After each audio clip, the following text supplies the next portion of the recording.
আমাৰ সকলোৰে সন্মানৰ আৰু দিছপুৰ সমষ্টিৰ বিধায়ক আমাৰ প্ৰাক্তন মন্ত্ৰী অতুল বৰা ডাঙৰীয়াক মই সাক্ষাৎ কৰিবলৈ আহিছিলোঁ। এটা দিল্লীলৈকে যোৱাৰ আগতে অতুল বৰা ডাঙৰীয়াক দিছপুৰ বিধানসভাৰ ইলেকশ্যন উঠিব কাৰো সন্দেহো নাছিলে, কিন্তু বিশেষ এটা ৰাজনৈতিক বিৱৰ্তনৰ কাৰণে অতুল বৰা ডাঙৰীয়াক এইবাৰ আমি দলীয় মনোনয়নখন দিব পৰা নাছিলোঁ। স্বাভাৱিকভাৱে প্ৰথম দিনা সকলোৰে মনটো বেয়া লাগে আৰু অতুলদাৰ মন বেয়াও লাগে। আৰু অতুলদাৰ যিহেতু আমি অতুলদাতকৈ সৰু, দুটা কথা আমাক ক'বও পাৰে। অতুলদাই অলপ নিজৰ ক্ষোভ ব্যক্ত কৰিছিল।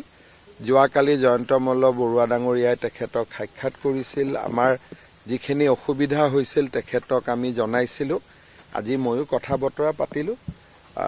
অতুলদা আমাৰ দলতে আছে, বিশেষকৈ ডিমৰীয়াকে ধৰি গোটেইকেইটা সমষ্টিত তেখেতে ভাল কৰি প্ৰচাৰ অভিযানতো অংশ ল'ব আৰু যি ধৰণে আগে পিছে দলত থাকিব। ভগৱানে যদি আমাৰ চৰকাৰখন কৰে, অতুলদা আগতকৈও সক্ৰিয় হৈ থাকিব আৰু সেনেকৈ আমি আগবাঢ়ি যাম। অতুলদাৰ যিটো ষ্টেটাছ, যোন পাৰ্টি উঠিব, যদি অতুলদা নিজে নুঠে সকলোৱে আহি আশীৰ্বাদ ল'ব। গতিকে আশীৰ্বাদৰো দুটা ভাগ আছে, এটা আয়ুষ্মান ভৱ, এটা বিজয়ী ভৱ। গতিকে অতুলদাই জানে কাক কোনটো আশীৰ্বাদ দিব লাগে। গতিকে মই অতুলদাক শিকাবলগীয়া একো নাই। অতুলদাই যিটো আশীৰ্বাদ দিয়াৰ প্ৰয়োজন সেইটোৱেই দিছে।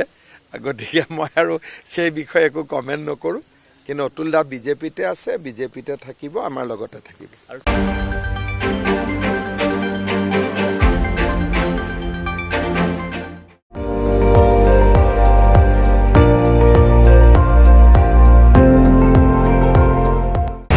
আপুনি চাই আছে ND24, সৰ্বশ্ৰেষ্ঠ নহয় সৰ্বোত্তমৰ দৌৰ।